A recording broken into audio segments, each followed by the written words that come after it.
Bem-vinda, Karina. Boa noite. Boa Boa noite. noite, obrigada demais, gente. Obrigada demais. Muito bom, Seja gente. bem-vinda. Eu sou suspeita, viu? Eu já estava no Esquenta, Karina, ouvindo todas as músicas que eu amo, viu? Adoro o seu repertório. Só que hoje a gente convidou a Karina para mostrar um pouquinho de um lado que poucas pessoas conhecem da Karina, que é a Karina escritora.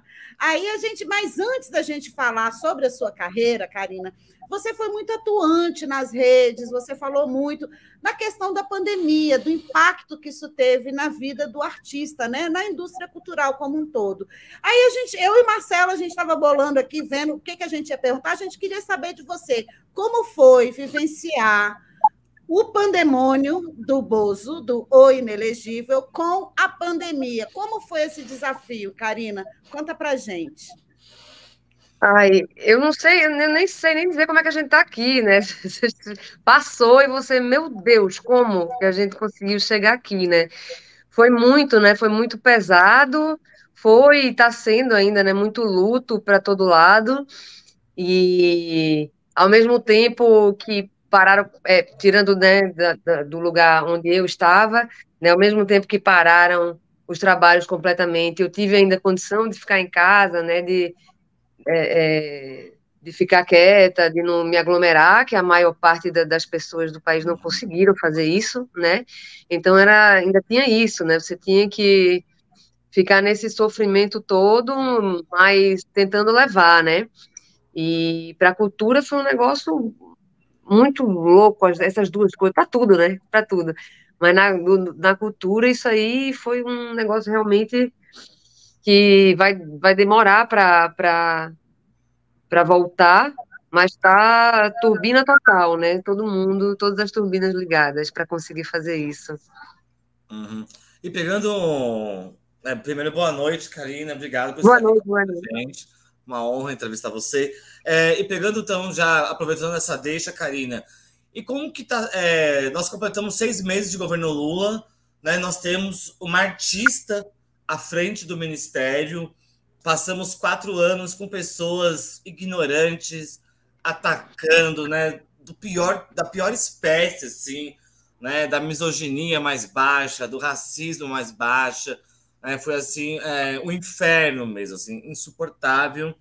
E agora nós completamos 6 meses, a economia já começa a dar sinais, mas eu quero uma opinião, um olhar seu, como que está sendo, qual é a sua perspectiva diante do cenário, e qual é a diferença, Karina, você como música, escritora, de ter uma cantora, produtora cultural à frente do Ministério da Cultura?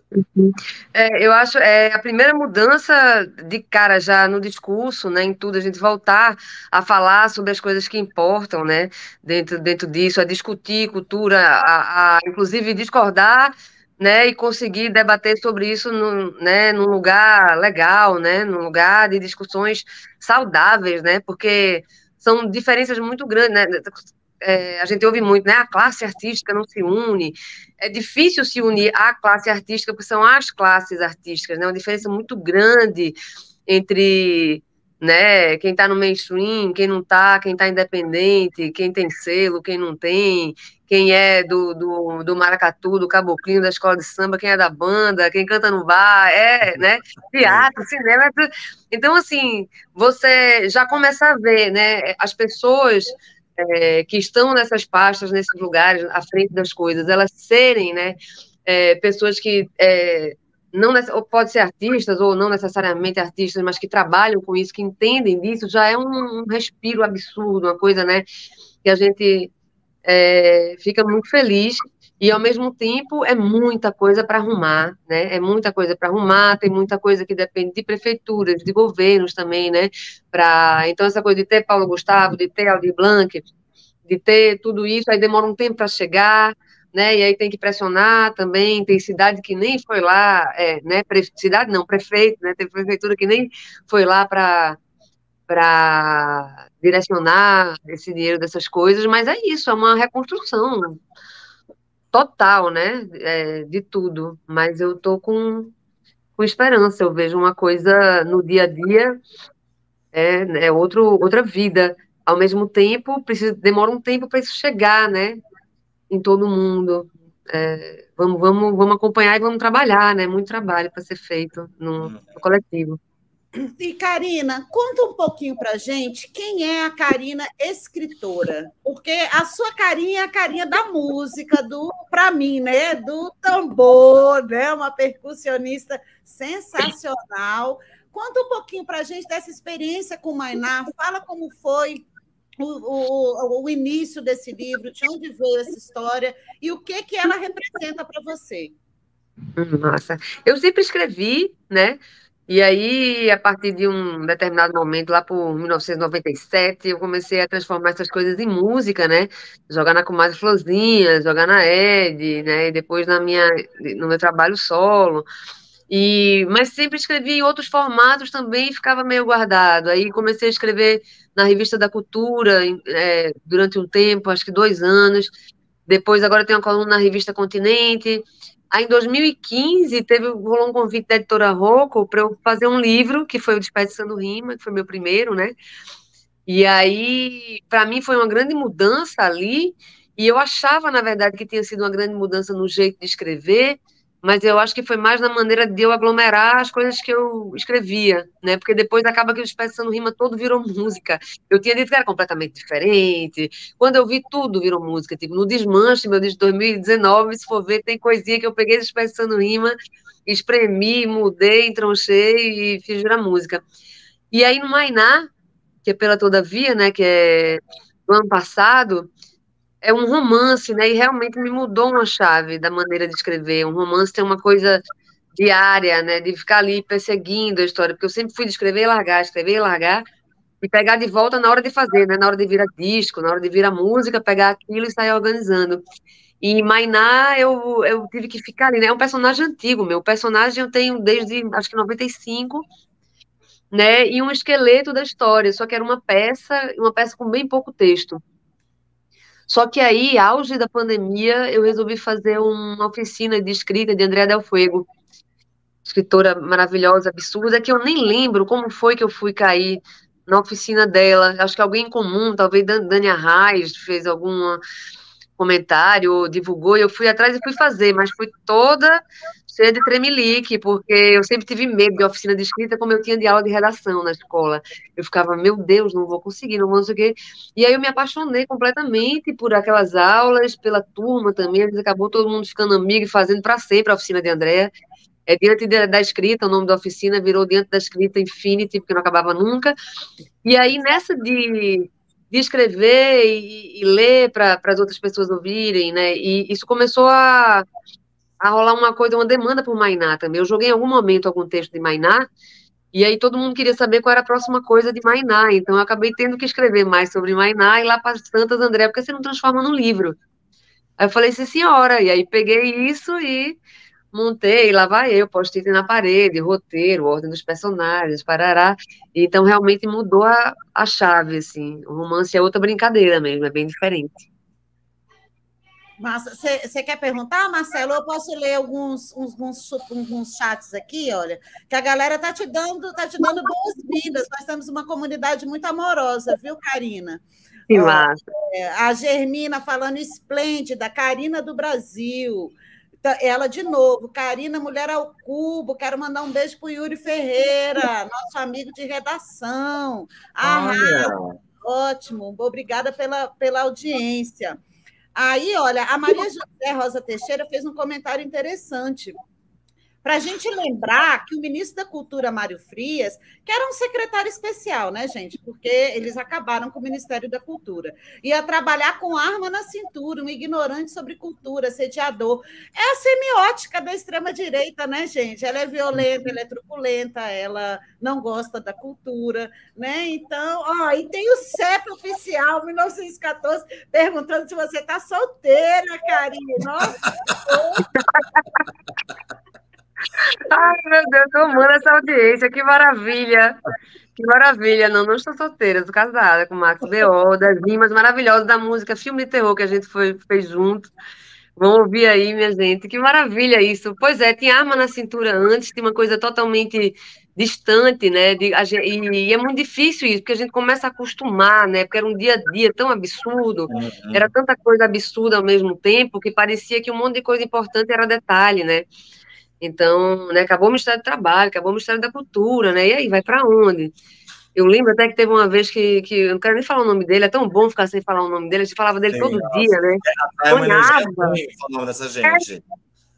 Eu lembro que ele falou alguma coisa, vamos dar espaço para novos talentos. Eu, gente, o que é que o cara está falando, né? Porque, inclusive, uma coisa importantíssima do Ministério da Cultura é justamente fomentar, né, e fazer chegar, né, o incentivo, não só em dinheiro, né, mas em dinheiro, né, principalmente diante de tudo, porque já as coisas estão prontas, né, na maioria dos casos, né? Eu falo Sim. do Maracatu, do Caboclinho, da escola de samba, do Reisado, do Jongo, já está lá, está tudo pronto, tudo organizado, não tem que criar, que fazer, né? Você cria todo dia, mas eu digo, as organizações estão todas lá, todo mundo sabe o que fazer, só precisa chegar, né? E aí, quem estava à frente de uma coisa que não era nem o ministério, nem sabia, e se soubesse também não ia querer, e é um desafio grande isso, né? E aí acaba que com essa coisa do online, a gente fica muito no mainstream o tempo todo, né? Que é maravilhoso, vamos lá, os ídolos, as grandes multidões indo para os shows, a gente comemora isso também, a gente gosta, a gente dança, a gente canta, né? Mas tem muita coisa além disso que o Ministério da Cultura precisa chegar, né? Nessas pessoas. Então, é ralação. Karina, eu tenho uma pergunta, quero saber um pouco que é uma observação minha sobre a tua obra, mas principalmente ali no disco Selvática e depois com o Desmanche, mas já no Selvática, ele tem um clima mais denso, mais pesado e uma análise, é uma percepção minha, um pouco mais cética sobre o contexto. Eu quero saber se é a viagem ou se você, como um artista que trabalha com, né, o contexto, porque é um momento ali, né, de pré-golpe, né, que sai o Selvática, ele absorve isso ou é uma percepção pessoal minha? Queria que você falasse um pouco desse momento.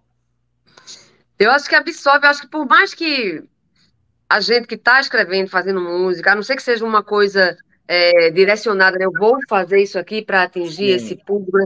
Mas se você está criando e fazendo ali, vivendo o momento que você está, né, que está acontecendo, onde você está, no chão que você está pisando, sempre vai ligar alguma coisa, por mais que você ache que não. Pode ser um disco de românticas, que só fale de amor e gaia e sofrimento e risos, parará, isso vai permear de alguma forma, né? E no Selvática tem uma coisa. Ele ia ser outro disco, na verdade, tinha outras músicas, e aí, de repente, eu fiz a letra de Selvática e isso acabou se impondo, sabe? Aquela letra acabou direcionando tudo. Eu falei, não, vamos por aqui. Isso assim, em cima da hora da gente gravar, tá? Eu saí, cheguei para a banda, para todo mundo, minha gente, ó, vamos para cá, mudança de rota. E aí a letra de Selvática, a presença de Denise Assunção, de El Que Maravilha, né? Isso foi uma coisa muito forte para nisso, na interpretação da música e para o nome do disco e a guia do disco mesmo, assim, né? Então, é isso. E cada vez os trabalhos foram ficando mais pesados, né? Inclusive no show também, os músicos foram ficando mais pesados. Aí no show também ia ficando mais. E o Selvática é meio um ápice disso. Esse meio sou eu, São Paulo, né? São Paulo na minha vida. São Paulo, né, gente? Meio Todo ápice. por São Paulo. O que é meio ápice? Não sei, mas tem. O que é meio ápice? É a esperança Mas de que ainda vem. Mas uma coisa, tanto que depois pro Desmanche, que eu resolvi sair disso e ir para percussão, porque eu queria tocar percussão há muito tempo, porque a percussão para mim é totalmente ligada com o que eu canto, né? As músicas todas eu faço a melodia, a letra e a percussão, eu não faço com instrumento harmônico. E aí no Selvática eu já queria trazer isso de volta e eu não consegui, porque a gente naquela barulheira e eu fui junto e eu não consegui. Eu digo assim, eu gostei do resultado e não fui forçar. Não, achei incrível e vamos embora. E aí, pro Desmanche, eu me obriguei a tirar a bateria para... E é engraçado que o Desmanche, falando isso de momento também, né? O Desmanche, eu acho que tem muita cara daquele momento também. E aí depois ele foi ficando nervoso já é de um novo. momento desgraça já, né? O Desmanche, né? Porque Bolsonaro é presidente já, né? E, Karina, um outro lado que poucas pessoas também conhecem é o seu lado de artista plástica, de ilustradora. Inclusive, gente, as ilustrações de Mayná são de Karina. Como é que é a sua relação com a arte? Até fazendo um parêntese aqui, que nós temos uma amiga em comum, que é a Denise. Eu até coloquei um dos corações aqui em homenagem a ela. Ah, que maravilha! Exatamente. Tenho um coração, a nossa reina madre, né, a Denise. Sim. Se ela estiver por aqui, um beijão para ela. Mas, assim, eu queria que você falasse um pouco desse lado artístico da expressão e como que ele casa com a sua música. Para mim sempre foi tudo muito misturado, escrever, desenhar, interpretar, cantar, tocar, foi sempre uma coisa bagunçada, tudo ao mesmo tempo, e aí eu sempre fui guiada pelos trabalhos, o trabalho do momento, sabe? É um disco agora, vamos aqui, é um livro, vamos aqui. A coisa dos desenhos, no Desperdiçando Rima, teve essa liberdade, né, não que agora não tivesse, tinha também, mas eu falei, não, só letrinhas, mas não vai ser só letrinhas e a capa, né? Acabou sendo um desenho meu, mas o Desperdiçando Rima tem muitas ilustrações. Na pandemia, teve uma coisa que eu comecei a vender, né? Os desenhos, as artes, tal. Eu estava muito sem vontade né? Muita gente usou o tempo para criar, eu não queria, eu só queria que acabasse. Eu não fiquei, né? Acabou que Mayná surgiu no meio disso, né? Mas até eu começar a Mayná, eu estava muito sem vontade, e aí acabou que o desenho se impôs, assim, eu comecei a desenhar bastante, muito mais do que pensar em música, sabe? De música na pandemia, assim, eu fiz trabalho com o Mauro Refosco, ele me convidou para participar do disco, do primeiro disco da banda dele, então isso foi muito massa, mas é muito isso, por demanda também, sabe? Que eu vou escolhendo. Sim. Mas eu gosto muito de desenhar, mas continua tudo muito misturado para mim. É muito a demanda. Eu recebi o convite para fazer Meu Nome é Bagdá. Maravilha, filme lindo de Caru Alves de Souza. É um longa-metragem, quem não viu, tem por aí. E no streaming. E aí lá estou eu fazendo o personagem, atuando. Aí depois, sabe, é muito por demanda, porque continua muito bagunçado. E qual a técnica você usa? Só para poder complementar aqui, para o pessoal conhecer um pouco mais da Karina, artista plástica. Eu errei, viu, gente? Que a arte ela é muito maior do que só uma forma. Ela tem várias. No caso, as artes plásticas. Como é? Você usa aquarela, crayon? Como é que é? Como é que você cria? Uso pastel, aquarela, tinta acrílica, caneta, lápis, tudo misturado. Às vezes, colagem junto. É meio misturado. Na pandemia eu tava meio assim, eu aprendi a fazer uma coisinha aqui com aquarela. Eu comecei a usar isso em tudo. Aí depois voltei pro pastel, depois misturei. É tudo bem misturado. E normalmente são formatos pequenos, né? Formato o A4, A5. Eu faço as coisas em formatos pequenos. Tipo, a capa de Mayná, o tamanho original é aquele mesmo, é o tamanho daquele desenho da capa do livro. Pois é, tem até aqui uma colega, uma da nossa comunidade, pedindo para você falar um pouco mais sobre Mayná, que, olha, gente, está à venda, viu, nas principais plataformas aí, tem a capa aqui na nossa chamada, é fácil de achar, bota lá Mayná Karina Bu. Eu li o demonstrativo que tinha lá, sabe? E achei muito curioso, Karina, o seu diálogo com o dia a dia, né, de uma menina, que às vezes a gente, quando tem 13, 14, 15 anos, a gente pensa tanta coisa, né? E eu acho que ali você expressou. Eu até fiquei com muita vontade de ler o resto para eu entender qual é a da Mayná, porque eu fiquei curiosa de saber quem é essa menina. Quem é essa adolescente, né? Fala um pouquinho dela, sem dar spoiler, né? Para a gente ficar com vontade de ler. Tá, Mayná é uma menina de 12 anos, que ela pensa na morte, né? E ela pensa muito na morte, mas não como uma coisa mórbida. Ela pensa na morte como um mistério, uma coisa natural. E ela quer entender o que é isso. Então mistura coisa da vida de uma pré-adolescente, né? Uma menina de 12 anos ali indo para a escola, com os amigos, na casa da avó. E mistura isso com as loucuras do pensamento dela, de que ela às vezes sai daqui, encontra seres de outros lugares. No sonho ela mistura o sonho com realidade, às vezes no sonho ela consegue conversar uma pessoa que ela vai encontrar dali a 2 dias e vai tentar mostrar para ela os caminhos. Então, é uma mistura disso, desse dia a dia normal, terreno dessa menina, com as coisas que a menina de 12 anos faz, e esse pensamento também, eu acho que é muito natural também isso, né? Porque eu acho que muitas vezes, quando a gente que eu falo, vai retratar a criança, né? Ficar uma coisa, alegria, alegria, alegria, mas tem também tristeza, tem pensamentos sobre o que é, né? Esse mistério, o que é que vai acontecer, o que é isso de morrer. E aí eu não posso falar muito, que é difícil falar de livro, meu Deus do céu, porque aí quando você vê, você está contando a história toda. E é muito Sim. massa ouvir quem leu, sabe? E o final é meio dúbio, né? Eu deixei de propósito assim, e é engraçado, porque ver essa resposta de quem leu. Muitas vezes as pessoas vão exatamente onde eu acho que foi, outras vão por ali, meio para o outro lado, e é uma das coisas maravilhosas, eu acho, né? Da escrita e da leitura, né? Que com a música também tem isso, né? Que é quando você tem contato com aquela história, você faz a sua própria, né?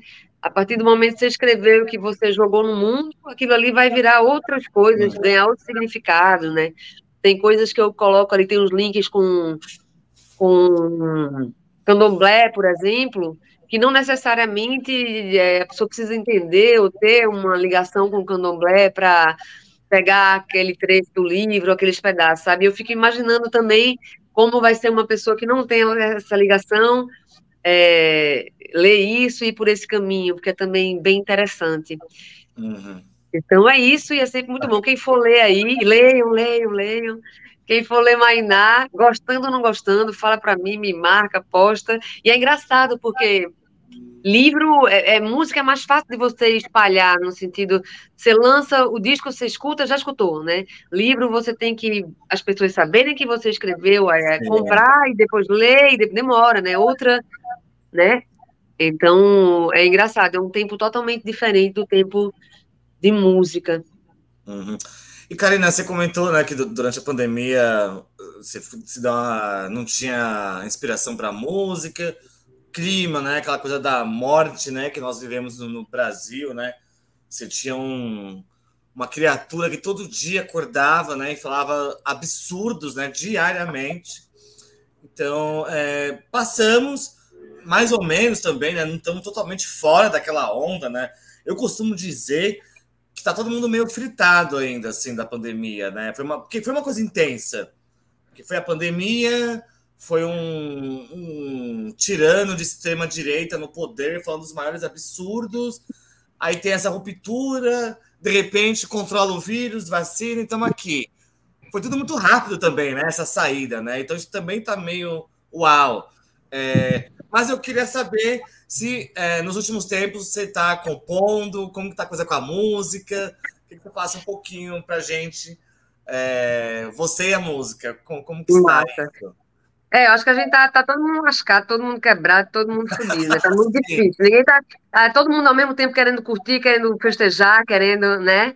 isso. Então tá essa doideira e entender o que é essa vida não, porque é outra vida, né? Morreu um mundo, nasceu o outro Isso. mesmo, né? Fora os lutos de todo mundo tem pelo menos um, né? É uma coisa muito forte. Então, eu também tô redescobrindo, né? Como é escrever, como é fazer música. Inclusive, o romance que eu comecei a escrever depois de Mainá, que eu estava escrevendo bastante antes de abrir tudo, de repente eu dei uma parada quando abriu, sabe? Não foi que eu escolhi. Quando eu vi, eu comecei a fazer música de novo, eu tenho que voltar para ele. Inclusive, que eu quero lançar um outro romance também, logo mais. Mas é isso, eu estou fazendo mais música de novo e estou começando a juntar as coisas para gravar um disco novo. Mas ainda separando os agrupamentos, sabe, os setores, para entender o que é que vai ser esse disco novo. Mas voltei a fazer música, a escrever, pensando em música, show. Inclusive, o show, né, eu estava fazendo muito voz e tambor, que antes era um formato voz e tambor mesmo, eu e percussão. Depois eu chamei Regis Damasceno para fazer a guitarra, ele ficou junto. E esse show era um show mais calmo, assim. E aí, como ele começou a rolar mais, principalmente porque também, né, para circular, começou a ser de outra maneira, né? Equipe menor e não sei o quê. E aí, de repente, esse show começou a ficar nervoso também, que nem o outro, começou a ficar mais pesado. Então, não era questão de ter só 2 pessoas no palco, não era só isso, era muito da sensação mesmo, né? daquele momento. Então, eu estou voltando a curtir, fazer essas coisas todas, estar no palco, né? Então, eu voltei a moer a usina de música e de palco. Mas eu preciso conseguir fazer isso e terminar meu romance, que ele estava bem adiantadinho, e parei, coitado. Tenho que voltar para ele. Karina, eu sou filha de pernambucano, sabe? Então, eu digo que eu tenho meu frevo card. E eu sei que você é uma baiana que mudou para Recife muito novinha, tanto que o seu sotaque é o sotaque delicioso do Recife. E Recife, Pernambuco, né, mas principalmente Recife, tem aquele... Na década de 90, eu acho que a gente tem a idade bem parecida, foi aquele boom do Mangue Beat. Eu queria saber como que você está inserida no contexto do Mangue Beat e de que forma é uma baiana se instalar em Pernambuco e ser essa potência que você é, essa voz, não sei se você sabe disso, você é a voz de muitas mulheres, como eu, falo por muita gente aqui, amigas minhas, que tem você como uma companhia. Você tem algumas mulheres que ficam no meu looping infinito das minhas playlists, né? Porque fala de dores, de amores, mas também de alegria, de superação. E eu queria saber qual é o papel do Mangue Beat e dessa questão cultural, né? De ser uma baiana morando em Recife, que forma essa Karina tão potente que a gente conhece. Maria, primeiro, que maravilha ouvir isso. É engraçado, eu vim para Recife, eu estou em Recife agora, inclusive, né? Eu vim para Recife com 7 anos de idade. E é engraçado, que aí eu vivia aqui normalmente, como pernambucana, né? Indo para a escola, fazendo minhas coisas, barará, anos 90, Mangue Beat e tal. E é engraçado, porque ninguém sabia que eu tinha nascido em Salvador. E aí, teve uma vez que eu era com a banda Comadre Florzinha, a gente recebeu um convite para tocar no Festival de Saragossa, na Espanha. E aí a gente foi tentar passagem para viagem, né? Porque eles mandam um convite oficial. Aí você tenta, né? Passagem com prefeitura, governo, com o MIC, com tudo. Aí você manda cartas de recomendação, né? Que eu não gosto dessa história, acho estranho, carta de recomendação, mas enfim. Conseguimos carta de recomendação de Naná Vasconcelos, de Fred 04, de Renato Failante, lá vamos nós. E aí não rolou passagem, nem com a prefeitura, nem com o governo de Pernambuco. Na época eu fiquei puta, eu falei, vou falar que eu sou baiana, eu vou divulgar. E aí eu botei no release, nasci em Salvador, pronto. Aí acabou, pô, nasci em Salvador. Mas é engraçado, minha formação é isso.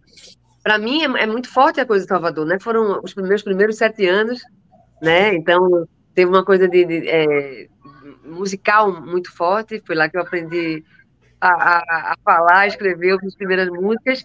E aí, quando eu cheguei em Recife, eu mergulhei, né, nas coisas daqui. Eu pequena, minha mãe me levava muito para Mamulengo, né, para ver cavalo marinho, para ir para o carnaval. Então, eu sempre, desde muito pequena, tive muito contato com isso e virou minha vida mesmo, né?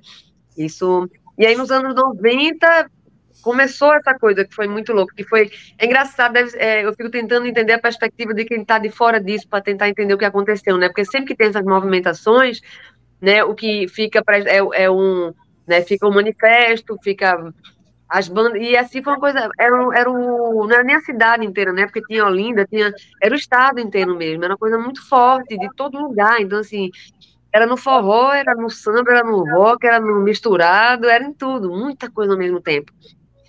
E aí eu participei disso muito ativamente, né? Como público e como integrante de um monte de banda, né? Tocava com Ed, tocava no Velho Mangaba, tocava com Erasto Vasconcelos, fazia participações no Mestre Ambrósio,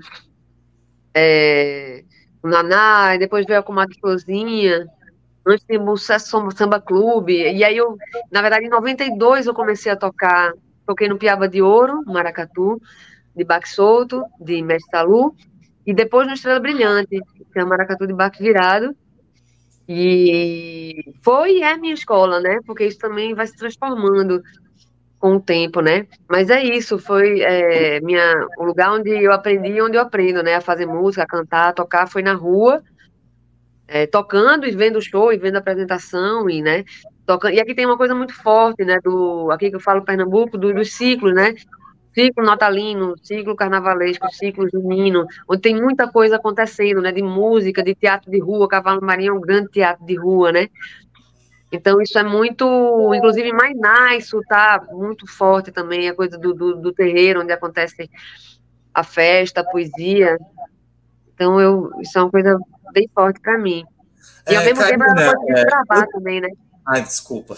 Não, Ah, desculpa. desculpa. Ah, esqueci, já terminado já. Não, é que você está falando disso. Eu tenho uma leitura, queria ver a tua leitura sobre isso. Eu acho que assim, a Tropicália, ela chacoalhou a música brasileira, criou uma nova estética, misturas, né? Que perdura até hoje.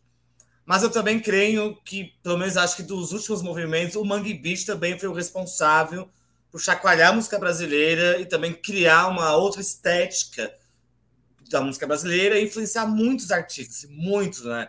Até os mais jovens.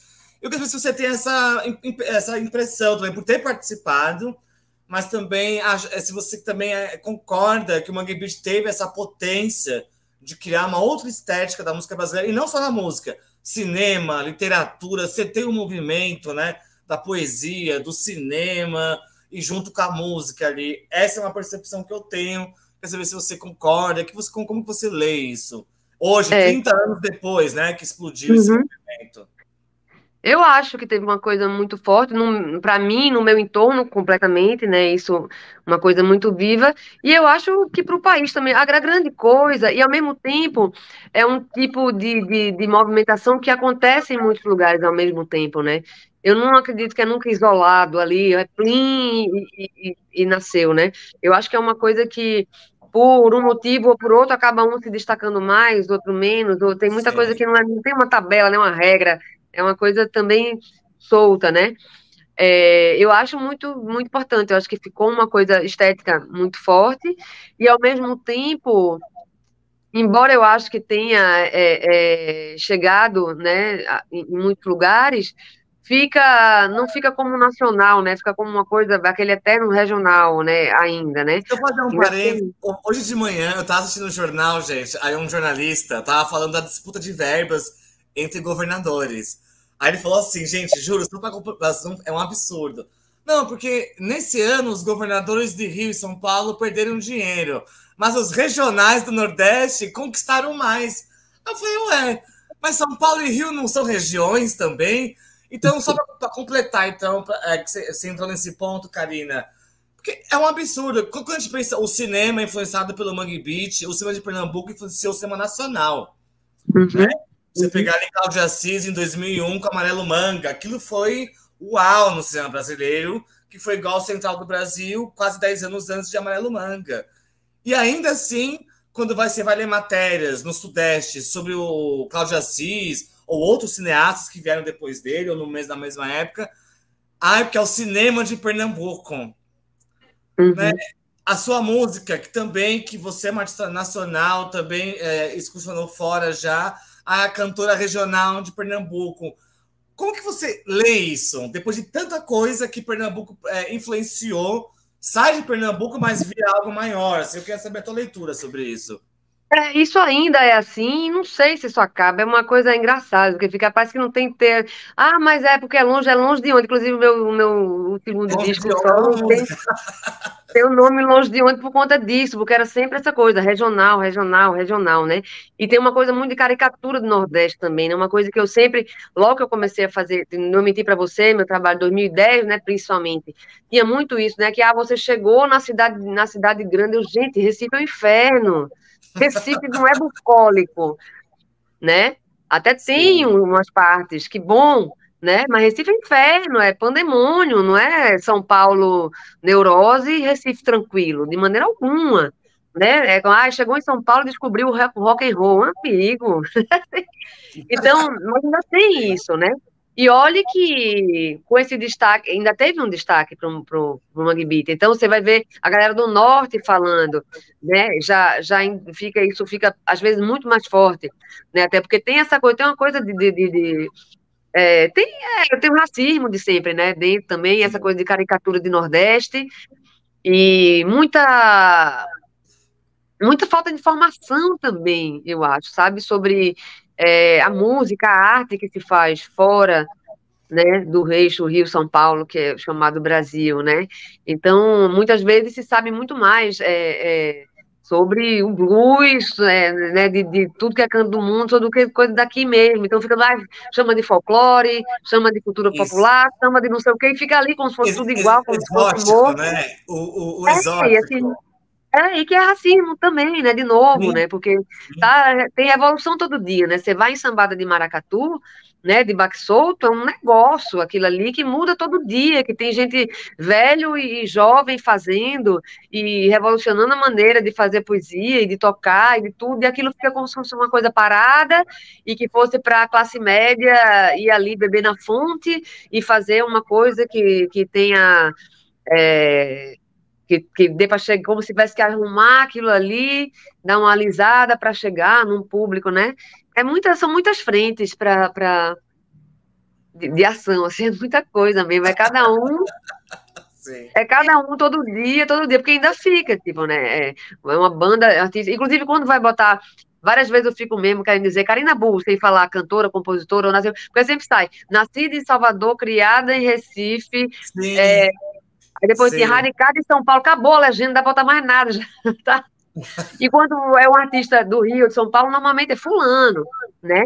Quando é Tá do Norte bom. também, fulano tem uma coisa de, né? E que não é pelo lado bom, que claro que é massa dizer de onde você vem, de onde você nasceu, Sim. mas não é nesse lado, né? No sentido de colocar como exótico. É que como se fosse um aposto, né? Eu estudo moda, Karina, e eu vejo muito isso. Sabe, a moda, essa filha predileta do capitalismo, e esse modelo ele se reproduz, que é, né? Você tem um poder central aqui no. Eu digo, eu não sou sudestina, eu sou centro-oestina, eu estou em Brasília, eu sou brasiliense.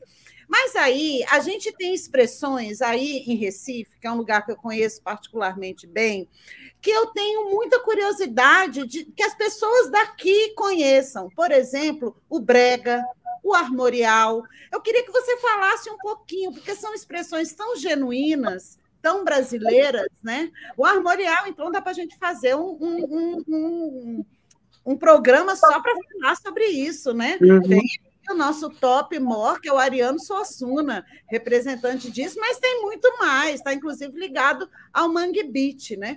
Então, eu queria que você falasse um pouco dessas expressões culturais e de que maneira o brega, por exemplo, que eu amo, hoje eu mostrei para o Marcelo Tanga de Sereia, o Homem do Gás, eu falei, você tem que ver que isso aqui é um clássico. É um clássico que a galera não conhece. E eu queria que você falasse um pouco disso, de que forma isso te impacta. É, a música armorial, nessa coisa de Ariano Suassuna, foi uma coisa muito forte, e a Zoca Madureira, um instrumentista absurdo, né, tem uma ligação muito forte com a orquestra de frevo, um negócio, né, vivo e incrível, e, e o movimento armorial passou por música, por literatura, por um monte de coisa, né, e tinha uma coisa, assim, por um lado tinha uma coisa é, elitizada, também tinha uma coisa totalmente o contrário disso, tudo misturado, tudo em conflito, porque sempre tem conflito mesmo, mas né, tinha uma ligação muito forte. Eu comecei, o primeiro lugar porque antes de tocar, eu dancei no Balé Brasílica, que é um braço do Balé Popular do Recife, né, com André Madureira, e que tem uma ligação fortíssima, né, com o movimento armorial. Faz parte disso, inclusive. E aí, no meio disso, também tem Meia-Noite, Mestre Meia-Noite, do Daruê Malungo, né? Vilma Carijó, que tem um movimento incrível em Chão de Estrelas. Então para todo lado, sabe? É todo mundo fazendo música, né? Escrevendo, isso influencia muita gente, né? E o brega, e agora muito forte o brega funk, né? Aqui é fortíssimo, uma coisa, né? De estar na rua e nos palcos ao mesmo tempo. O passinho daqui já é um passinho totalmente diferente do passinho do Rio, né? Então é tudo isso muito misturado e ao mesmo tempo, que é uma coisa que para mim me leva muito ao carnaval, que é uma grande referência minha mesmo, daqui, né? Que é onde está tudo misturado, todo mundo junto. É um carnaval que não tem corda, né? Então é tudo junto, não é que é sem conflito, repito, os conflitos existem e eles estão no meio disso, né? Mas tem uma convivência muito grande entre as pessoas, né? De estilos totalmente diferentes, de música, de arte, de vida, de dinheiro, de tudo, né? Isso é uma coisa muito, muito forte daqui. Karina, você tocou num ponto agora do carnaval, na sua influência. Bom, quem já viu um show seu sabe que você é performática 100% de maneira visceral, né? O teu show, você tem uma performance visceral. Eu queria que você falasse um pouco. Ah, e uma outra impressão minha é que você, não sei, eu gosto de fazer essas comparações, mas o seu show foi ficando cada vez mais, não sei, visceral, mais nervoso. Eu queria que você falasse um pouco disso. Como que se dá essa composição das suas performances em palco? Se você tem inspirações de outros artistas, né? Você falou do carnaval, você vem de outras áreas. Como que você pensa as suas performances em palco? Minha grande influência nas músicas que eu faço vem do carnaval, dessa mistura de eu ter tocado, né? Tocado em maracatu, tocado em afoxé, é, tocado na Ed, né? Misturando rock com Madre Florzinha, que a gente tocava, ia pra roda de coco de Selma, de Aurinha, de Dedo do Coco em Olinda. Vivia muito tempo em Olinda, a galera achava que eu era olindense, eu adorava, tinha isso como elogio. E tem isso muito forte, e tem mais na coisa do palco, tem isso, e tem Zé Celso, Teatro Oficina. Foi uma coisa muito importante para mim, foi e é, né? Vai ser sempre. Então, eu fui para São Paulo para o Teatro Oficina, né? Eu fui pelo Olha convite de só, Zé, eu fui pelo convite de Zé Celso. Ele viu um show da Comadre Florinha na Soparia, em 98, caramba! é, Então, e convidou para fazer bacante na virada do século, as bacantes. Então, fiz bacante em uau! 2001, e aí tinha esse convite para ficar lá, né? Mas eu voltei para Recife, fui de novo em 2002, fiz a Terra, que é a primeira parte dos Sertões, Sim. voltei para Recife de novo, depois, na sequência, já fui para São Paulo e fiquei direto, e aí fiz as outras peças todas dos Sertões, né? Homem um, Homem 2, Luta um e Luta 2. Ao todo eram Caramba, que 27 incrível, eu não horas de sabia disso, peça. Karina. Que coisa incrível. Então, assim, é uma importância muito grande, e principalmente foi ali, eu nem sei, eu fui totalmente ignorante de teatro oficina, né? Eu fui pelo convite de Zé, eu tinha, meu conhecimento de teatro oficina eram as entrevistas que Zé Celso dava, mas eu não sabia da história do teatro oficina, nem sabia o que era bacante, descobri isso fazendo, e foi muito louco, porque quando eu cheguei lá, eu vi que eu sempre quis fazer teatro, a primeira coisa que eu quis fazer foi atuar, mas eu não ia atrás, teatro e cinema, eu achava uma coisa meio sagrado, tinha medo de eu nem ir atrás, sabe? E aí, de repente, Zé convidou, né? E aí, quando eu caí na oficina, que eu vi que era aquilo ali era o meu teatro mesmo, era onde eu tocava, cantava, atuava, tudo ao mesmo tempo, né? E aí a maneira do teatro oficina existia, a maneira da direção de Zé, a coisa de fazer roteiro, né? Junto com ele, o elenco, todo mundo junto. E isso tem antes disso e depois disso. Não, Isso faz todo aí. sentido. Agora que você está falando, eu visualizo. Porque, assim, como eu não sabia desse seu contato com o Teatro Oficina, eu sempre vi algo meio David Bowie também no seu palco, nas suas maquiagens, um brilho que você levava para o palco, uma coisa meio glam rock, Bowie anos 60 também, que é uma coisa bem selvagem, teatral. Teve alguma vez influência de Bowie no seu palco, nas suas maquiagens? Sabia que Bowie, para mim, lá vai a outra assumir ignorância, né? Bowie, para mim, veio depois disso. Teve um livro, alguém comentou, vou dizer na internet para não dizer onde, para ninguém saber quando foi. Aí depois porra, David Bowie, morri por David Bowie, né? Mas alguém comentou, tipo, alguém avisa para essa Karina Burr que Ziggy Stardust morreu não sei quando. Aí eu botei no Google, Ziggy Stardust. Caralho, mas que Foi. incrível isso! Foi. Então, para mim, e aí eu entendi totalmente a ligação, e tem realmente uma ligação, mas para mim é muito mais. É o que maravilha, nem Mato Grosso, Sim, sabe?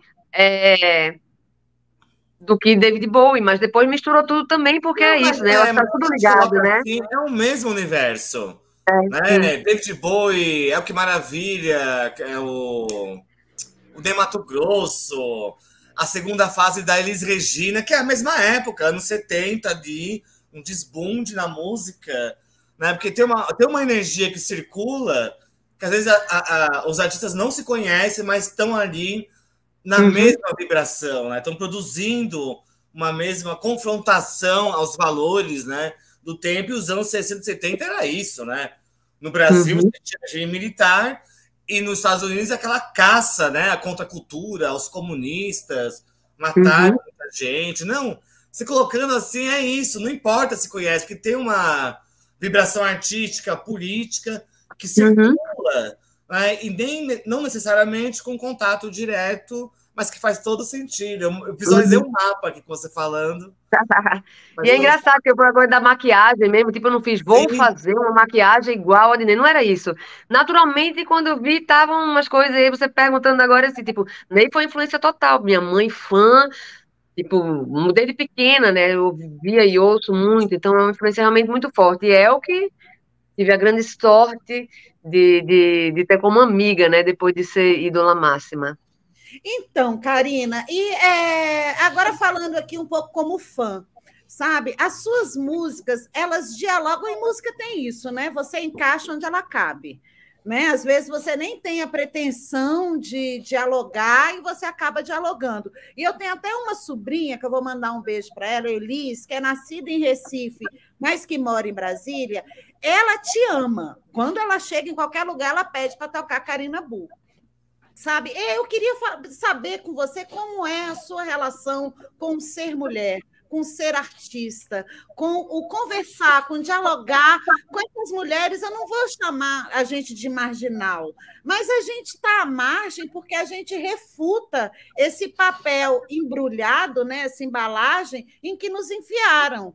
Né? A gente vai assistir a Barbie, mas a gente está fora da caixa. Aí eu queria que você falasse um pouco, tem até um comentário muito legal aqui do Erivaldo, de uma música que para mim é um hino, Eu Menti para Você, ele falando que acha irônica essa música, se ele está muito errado. Mas aí eu até amplio, né? Como é esse seu falar com o feminino, com mulheres?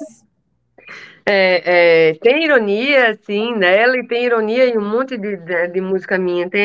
Eu sempre tenho isso, tenho as músicas de amor, são meio defeito, eu chamo de romântico defeituoso, né? Não me ame tanto, eu menti pra você, né? Que ótimo. Desperdício, é tudo meio assim, e tem um lado político, né? É engraçado, sempre tem essas duas coisas. Eu acho que um grande mal disso tudo, e isso eu sinto desde pequena, assim, é justamente esse pensamento binário, né?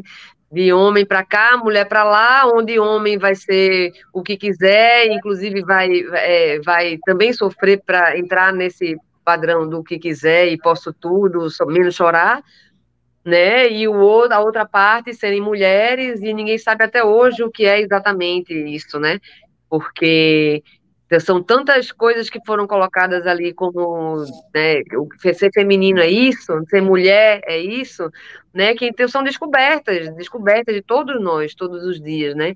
Eu acho que uma coisa muito importante desse tempo que a gente vive hoje, no meio de tanta coisa ruim, uma coisa maravilhosa, essa possibilidade de ouvir as pessoas trans, de ter né, de ter esses pensamentos, essas falas, essas vozes aí no ar, para todo mundo se questionar, né, onde é que está né, e o seu papel. Porque eu acho que o grande problema é esse, é imaginar tudo como um menino ou menina, menino contra menina, menina contra menino, e tem tanta coisa entre isso, de um canto para outro, e cada um, que aí, né, eu acho que é uma coisa preciosa. Eu acho que a chave de muito sofrimento, de muita violência, de muita dor e de muita prisão tá aí, sabe? Nesse pensamento binário, né? Binário, é. Uhum. Tem pergunta, camarada? Eu tenho um monte de pergunta para ela. Karina... então eu quero pegar esse gancho aqui, já que a Karina entrou Qual é a sua opinião ou a sua visão, Karina?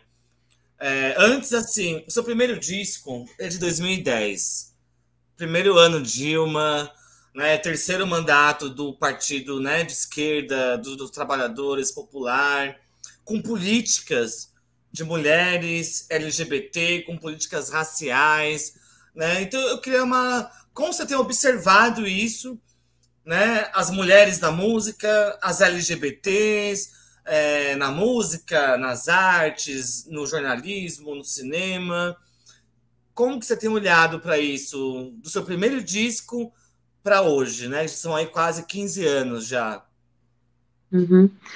Eu acho que a gente evoluiu muito na, nos temas, no tipo de conversa, sabe? A gente continua uma merda, mas a gente tá uma merda um pouquinho melhor Sei. por a gente Tá falar fedendo mais. menos, né? A gente como país, sabe, sei lá, como, né, como população desse país, por as coisas estarem mais na mesa e sendo discutidas, claro que né, tem os alcances, né, disso, mas eu acho que está muito, tem muito espaço para isso, né, e são conquistas, nossa, são conquistas das pessoas, Por né, exemplo, conquista Maline, do que é movimento uma negro. mulher trans negra indicada ao Grammy e popular, Uhum, né? Há sim, 10 anos, 12, a gente não pensava num sim, espaço para isso, né, Karina? uhum, Quando você surge como artista, não como você surge, mas como o teu disco fica popular, né? Que eu esqueci o preto e branco, a capa, esqueci o nome do o disco Longe de agora. Onde, Longe de Onde. Longe de onde, isso. Sim. Que assim, que parece que é muito tempo, mas ao mesmo tempo, 10 anos é meia hora, né, gente? Eu acho que é isso. Eu fui fazer, ó, em 2000, não lembro mais se foi 17 ou 18, acho que foi 2018. Eu fui tocar em Lisboa e no Porto, e aí foram alguns shows, e aí a gente acabou conhecendo as pessoas, conversando, a gente que eu falo, eu, a banda, todo mundo, né? E esse é um assunto que apareceu algumas vezes lá, a gente reclamando, né, que aqui a gente não. E a galera lá comemorando, dizendo, não, gente, mas vocês falam de coisas lá nessas discussões públicas que aqui a gente não fala, né? Isso as pessoas se referindo a racismo, né? Movimento negro, movimento de mulheres, tudo. Então, o Brasil acaba inspirando muito, né? Essas movimentações especificamente. Não é o Sim, país que está dando isso para as pessoas, é o contrário, sim, né? A movimentação das indígenas, né? O acampamento Terra Livre é uma coisa absurda, né? É uma coisa maravilhosa. muito, né? Então, eu acho que é isso, é uma conquista das pessoas, das movimentações, né, dos movimentos. Então, eu acho que a gente acaba inspirando muita gente pelo meio do mundo, por estar nessa guerrilha diária mesmo, né, trazendo esses temas, né, e sofrendo com eles, porque é isso, né, embate, né, é isso. Não é, ai, que delícia, estamos ótimos, não, é no dia a dia para poder realmente se desfazer, né, das coisas ruins e ter mais alcance, né, porque não adianta ficar ali né, como é que isso vai chegar. Falando em alcance, Karina, nós temos visto nos últimos anos muitos artistas nessa batalha em brigas de acesso, alcance e faturamento da música em plataformas de streaming como Spotify, Tidal. Como que tá isso, Karina? Como que você tem também lidado com com esse novo consumo da música? Para mim, isso muda muito rápido. A gente aqui, nossa idade, mais ou menos, tipo eu, 49, pegou uma mudança muito grande, né, de como divulgar, de como chegar nas pessoas, né? E agora é uma coisa que continua mudando muito rápido, e para mim o grande problema que eu vejo é que a maioria das pessoas que faz música, que cria música, que grava, que canta, que toca, acaba chegando por último, né, no funcionamento desse modelo. Chega por último para receber dinheiro, chega por último para aprender como funciona, porque é uma outra, né, matéria, é um outro setor, é uma outra coisa mesmo, é um outro Sim, jeito de fazer. E tem uma neurose de ficar, você tem que estar online o tempo todo, tem que divulgar o tempo todo. Aí agora o que é que a gente tem para divulgar? O Instagram, coitado da gente, né? Porque aí só tem Instagram. Twitter ninguém quer saber. Você posta lá de livro, de música, ninguém quer saber. Vai 3 likes, pelo menos no meu caso, né? Pouquinho. No meu caso, tem um monte de gente que eu acompanho. A não sei quando é mainstream, aí é diferente, né? Mas quando não é, e você vai falar de livro, de música no Twitter, aí você vai no Instagram e tem que dar sorte de você postar na hora que, ou você tem uma equipe, né, e aí sim, o algoritmo come tudo. Se você errou uma letra e vai editar, já não tem o mesmo alcance. Então a gente acaba preso a umas coisas muito absurdas, né? E isso dificulta bastante. No meu caso, a capa do Selvática, por exemplo. Selvática deixa de É um rodar baita problema nessa capa, né, porque ele Karine? não fez na capa, gente. Aí quem posta é suspenso uma semana. Eu, Então, Eu pede o lembro disco de disso, essa tirar. capa foi um babado, né? Foi um eu babado, tive. né? Isso Então, dando o meu exemplo, né? Mas para todo mundo. Aí você fica dependendo do Instagram. Aí não pode botar foto, tem que ser vídeo. Aí você fica, oi, gente, meu nome é Karina. É horrível isso. Isso deve. é, Hoje, mano, Carnaval, queria chamar vocês para os shows. Que é isso? mas olha só, a gente está chegando no finalzinho aqui, Karina, foi maravilhoso, uma delícia estar aqui com você. Eu quero ler só um superchat, olha, da Amélia Ferreira, ela dizendo que adora comadre Frozinha. Eu também, mas eu sou suspeita. Hoje aqui eu sou suspeita. Eu queria, Karina, que o Gui trouxesse a dica cultural que você deu de filme. A Karina trouxe 2 dicas culturais para a gente. Aí o Gui vai mostrar aí para a gente.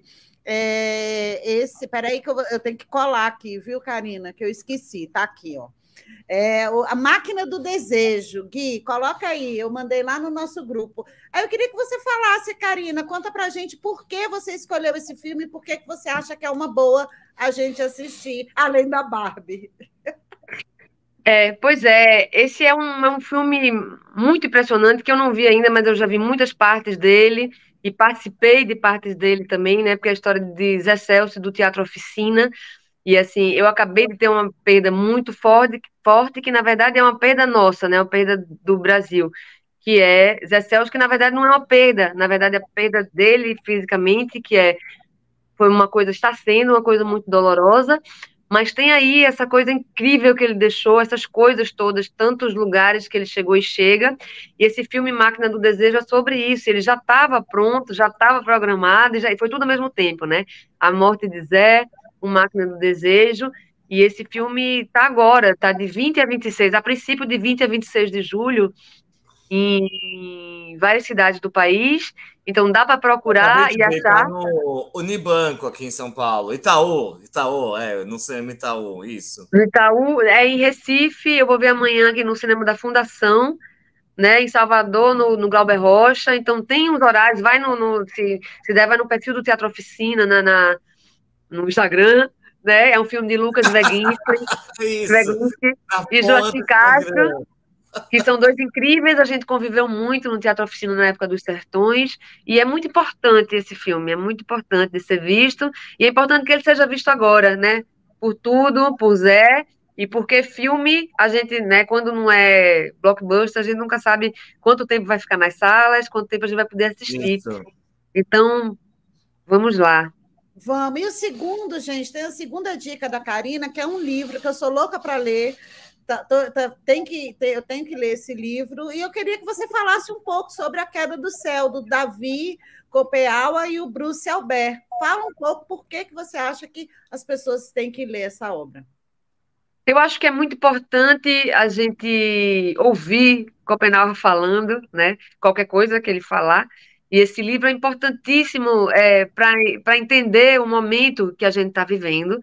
E, no caso, foram as 2 primeiras coisas que eu pensei em indicar, porque também tem a ligação completa com o Zé, porque Zé estava fazendo, quando eu falo Zé Celso Martinez Corrêa, né? Ele estava trabalhando na dramaturgia da Queda do Céu, né? Ele já estava fazendo ensaios online, já ia fazer ensaios, já tem muita leitura do livro, e é uma coisa muito ligada com a obra dele e com esse momento nosso, Brasil, mundo, esse momento de fim de mundo que a gente está vivendo, né? Eu acho muito importante a gente chegar perto desse livro.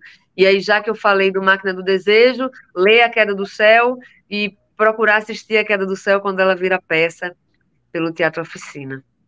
Maravilha, Ótimo. Karina. Karina, eu quero te falar uma coisa, que a sua música, sem fazer ideia, a frase, como que é, levantando por motivo de força maior, foi assim, slogan da minha vida por muito tempo.